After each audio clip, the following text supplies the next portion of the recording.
We'll start with Russell Wilson and Justin Fields, and Mike Tomlin continuing to deny any plausible cause to pick a quarterback. This time it was, well, Russ is set to take first team reps tomorrow, and we will go from there throughout the week.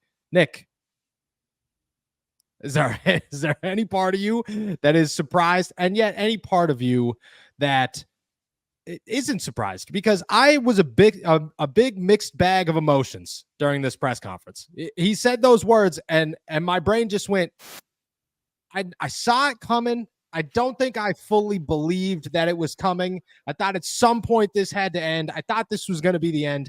And the way that he went about it was so simple, but yet the least direct he's been the entire time. Like, it was every time it's been like a good answer. Well, we're not going to do that. Now it was just like, how do I get out of this as fast as possible? Dropped a one-liner and we moved on. I mean, were you surprised? And to follow that one up, does this go all season? Do we go 18 weeks, 17 games of the Pittsburgh Steelers having to be asked every week who their starting quarterback is?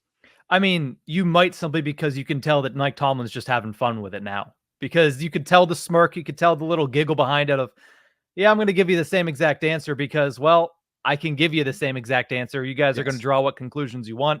Most people probably already know, but now I can just mess with you. And I'm just going to say the same exact thing as I said last week. Do I think he eventually comes out and says it? Yeah. I mean, there's a chance that he does, but for the foreseeable future, there's no point in him doing it because, well, it's worked up to this point and nobody's really going to call him on it because he doesn't have to give you that answer. So he's going to go out there and he's going to continue to just have fun with the media, even though the media has a pretty good idea of what he means and what he's talking about, what he's probably going to do.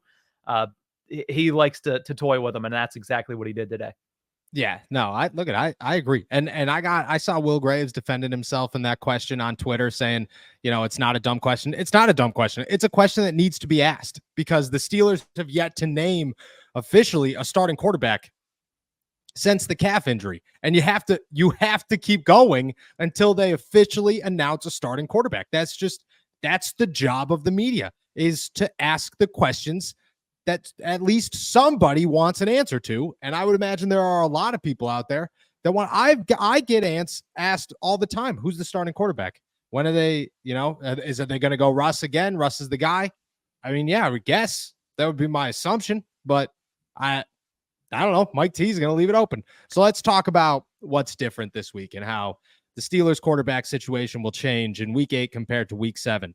And we talked yesterday about why didn't Justin play and the purpose behind it and how it made sense. Today, I will detail a little bit of my expectations for week 8 and how Justin will be involved and the Steelers will have the Justin Fields package. And I simply look at it like last week, again, I'll reiterate, was we really do have to see what we have in Russ, and it's a bit disrespectful to give Russ an opportunity with Justin also on the field from time to time to take away from that opportunity.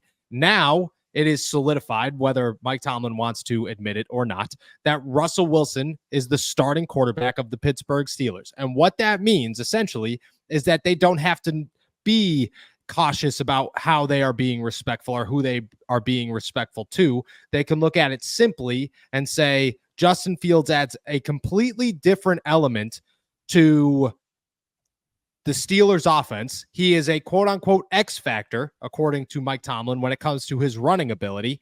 And the Steelers are going to utilize that. They're not going to utilize it weekly, but in week 8, they will break out a package because that's what you do here. You take the step back, you let Russ be the guy in week 7.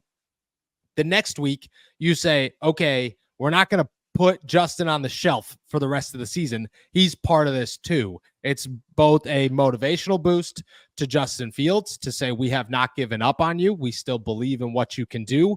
And 2, it is letting the world know that this is their offense. This is their game plan going forward. And they want to be as dangerous at the quarterback position as possible by utilizing both of their guys who have very different talents. So I would expect Justin Fields to play this week, at least a little bit. Now, where? Everybody's going to say red zone. To be honest with you, I'm waiting for the 3rd and 1 from the 40-yard line.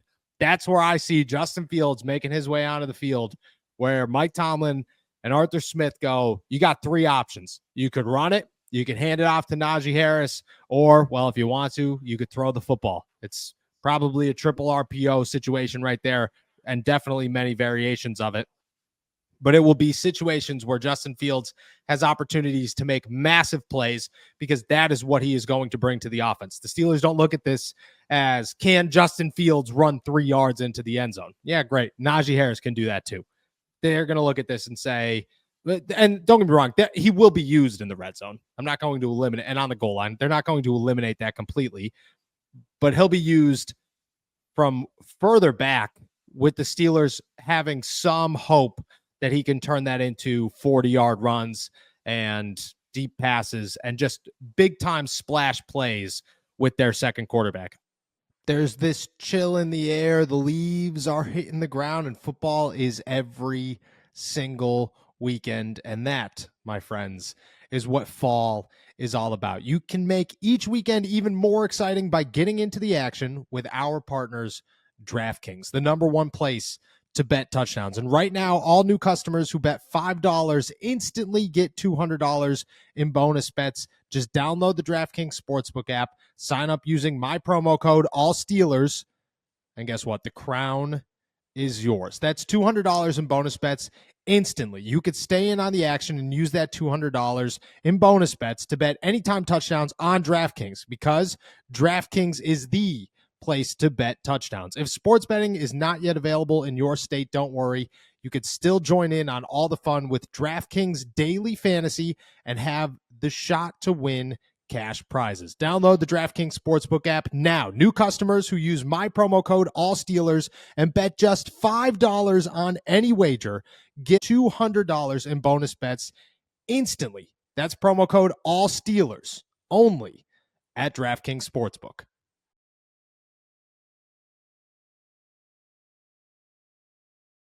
I expect this to be a Russell Wilson and Justin Fields game, to the point where the Steelers just make it a statement that, hey, we have like a Taysom Hill style situation going on, and we're going to utilize it, and we're going to utilize it well. And last week was just, hey, let Russ confirm he's the starter. Now it's, let's get Justin back on the field because he deserves to be back on the field. Do you have different expectations?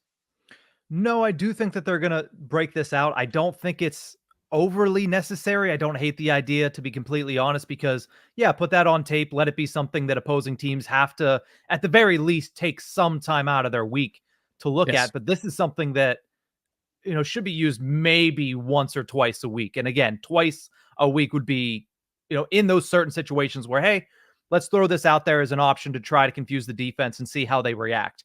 Use it once, twice a week, and that's it. And again, this is not just to get Justin on the field. This is just to be able to utilize his skill set to help your game plan or to help in a crucial situation, and probably more so earlier in the game than in late game situations when it's a close game.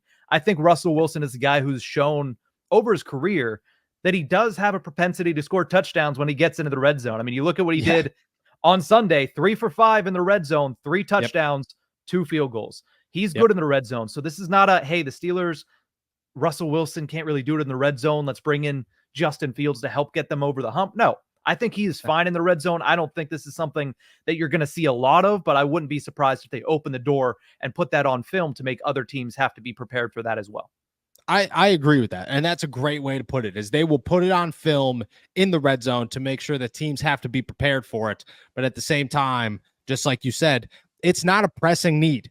That's why I think it's going to happen more and more further back in the field, you know, the 40 around midfield, somewhere there where you're just going to get instances. And I could see it where it's like 3-4 plays in a row where the Steelers just run read option after read option after read option, and maybe throw one up with a read option pass or a play action, and throw one up to George. Like, I could see it where they start to build some momentum on the ground with Justin Fields, much like they would do with Najee Harris and Jaylen Warren, and then let one rip to utilize it that way, where essentially it just adds to your play action game instead of just simply your red zone game. Because just like you said, Russ has never struggled in the red zone. He has always been efficient. If you need him to score a touchdown, he can score a touchdown. I expect them to be a little bit further back and to get some. So for those people out there who are sitting around going, man, dude, Justin Fields is on my fantasy bench. What the heck?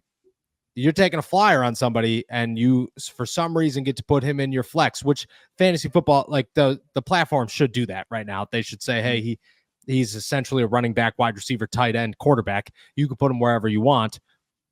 When they do that, put him in your flex and just see what happens. Take a flyer on the guy because big play. If you're into losing, I lose in fantasy football a lot. If you're into losing, okay, that's a good little addition there, because I was gonna say I literally see this happening maybe twice a game. Like, again, this is a very small sample size that you're going to see out of this. I don't think they're going to go to this as a substantial part of their offense, which in order for me to put him in fantasy football, and this is why I retired from fantasy football, in order for me to do that, I'm going to need him in there a lot more than 2 plays a game or 3 plays a game.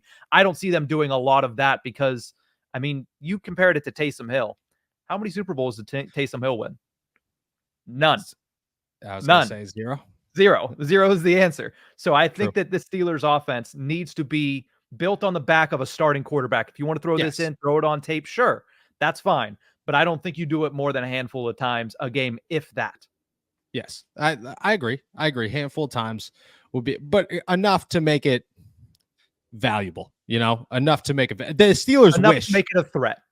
Yes, exactly. Enough to make it a threat. Enough to make it something, some part of your offense that you could utilize from time to time. It's much like a halfback screen or a jet sweep or something like that, where it's just once in a while, hey, all right, let's run something crazy, see what happens. Not necessarily a double reverse Hail Mary, but more of something efficient in that aspect for the Pittsburgh Steelers.